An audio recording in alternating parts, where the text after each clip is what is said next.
Hello guys, मेरा नाम है मोहित कुमार और मेरे यूट्यूब चैनल में आपका स्वागत है। आज आपके लिए मैं एक और स्टॉक्स लेके आया हूँ जिसका नाम है ASI इंडस्ट्री।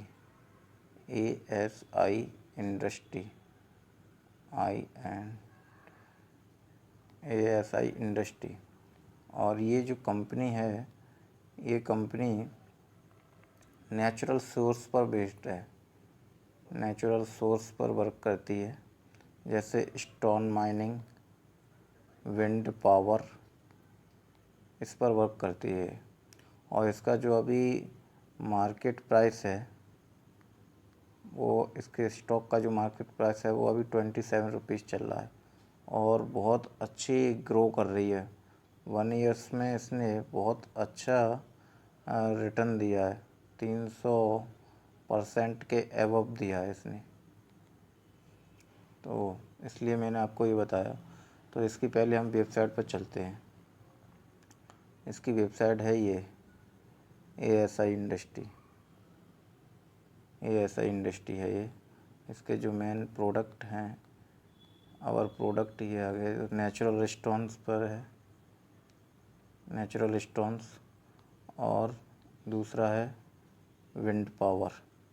ये हैं इसके, इसी पर काम करती है ये। तो अब हम इसके पहले फंडामेंटल्स के बारे में बात कर लेते हैं। फंडामेंटल्स के बारे में बात करते हैं।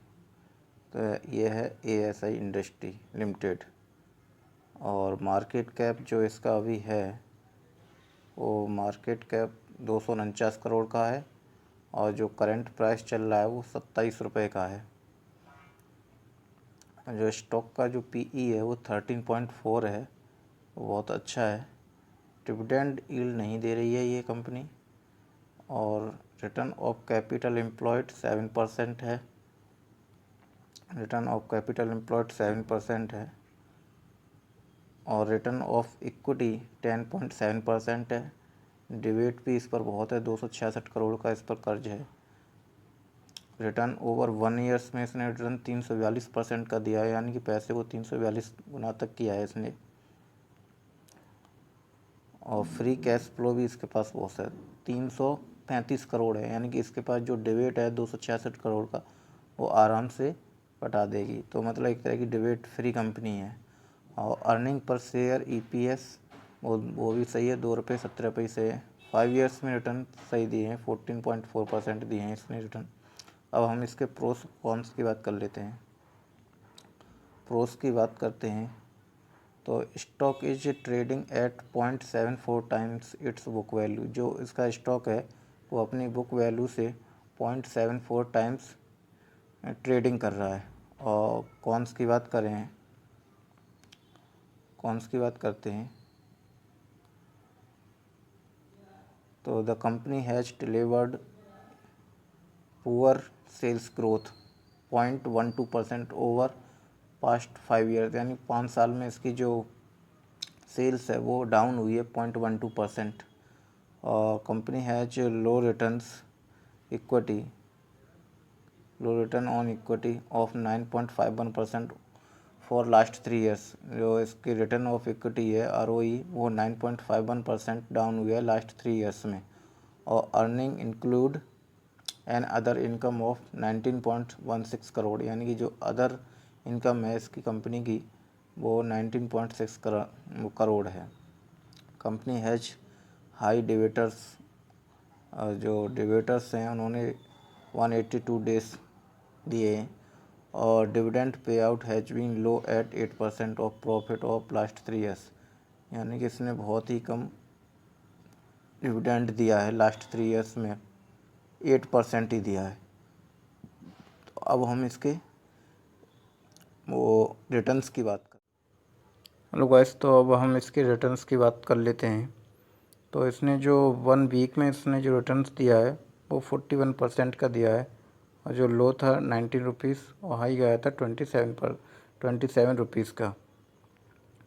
जो 1 मंथ में इसने जो रिटर्न दिया है वो 1 मंथ में 63% का रिटर्न दिया है, और जो लो था 15 रुपीज़, हाई 27 ही गया था। 1 ईयर्स में इसने बहुत अच्छा रिटर्न दिया है। 1 ईयर्स में 341% का रिटर्न दिया है, और जो लो था ₹5.62 था और हाई गया था 29। 5 ईयर्स की बात करते हैं तो 95% 5 ईयर्स में इसने रिटर्न दिया है। और जो लो था ₹5.3 और हाई गया था ₹49.25 तक। मैक्सिमम की बात करें तो मैक्सिमम ये डाउन हुआ है, 10% लो हुआ है।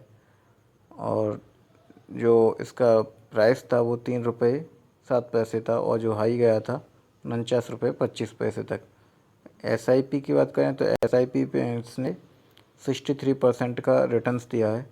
अगर आपने इन्वेस्ट ₹6,000 किए होते तो उसकी करंट वैल्यू होती ₹9,826। अब हम इसके इन्वेस्टमेंट चेकलिस्ट के बारे में बात करते हैं। इंट्रिंसिक वैल्यू के हिसाब से बहुत अच्छा है स्टॉक्स, रिटर्न्स भी बहुत अच्छे दे रहा है, कोई प्रॉब्लम नहीं है। डिविडेंड यील्ड नहीं दे रही है कंपनी और एंट्री पॉइंट में है ये, यानी कि ओवरबॉट जोन में है और कोई भी इस पर रेड फ्लैग नहीं है। अब हम इसके फाइनेंशियल ट्रेड के बारे में बात करते हैं। फाइनेंशियल ट्रेड, इसका जो 2017 में जो प्रॉफिट था वो 23,52,00,000 का था, जो घटकर 2018 में रह गया 19,26,00,000 और जो 2019 में बढ़कर हो गया 22,46,00,000 और 2020 में ये फिर बढ़कर हो गया 31,40,00,000 तक का। और इसके जो होल्डिंग ट्रेड्स है उसकी बात करते हैं तो जो total promoter holding in last 6 month promoter holding in the company has almost stay consist, यानी कि जो प्रोमोटर हैं जिनकी हिस्सेदारी है इस कंपनी में, उन्होंने अपनी जो हिस्सेदारी है वो बेची नहीं है, स्टे करके रखी है, रोक के रखी है अभी भी। तो जब भी प्रोमोटर अपनी जो हिस्सेदारी होती है अगर वो बेचते नहीं हैं, स्टे करके रखते हैं, तो इसका मतलब ये होता है कि कंपनी काफ़ी अच्छी ग्रोथ कर रही है। अगर वो अपनी हिस्सेदारी बेचना स्टार्ट कर दे तो इसका मतलब कंपनी घाटे में जा रही है। तो यहाँ पर ये पॉजिटिव पॉइंट रहता है हमारे लिए कि अगर वो अपनी हिस्सेदारी नहीं बेच रहे हैं तो इसका मतलब कंपनी अच्छा ही ग्रोथ कर रही है। तो यही था। अगर आपको वीडियो पसंद आया हो तो प्लीज़ लाइक करना, शेयर करना और चैनल को सब्सक्राइब करना। और मिलते हैं एक नेक्स्ट और बहुत अच्छे स्टॉक्स के साथ। Okay bye, thank you so much.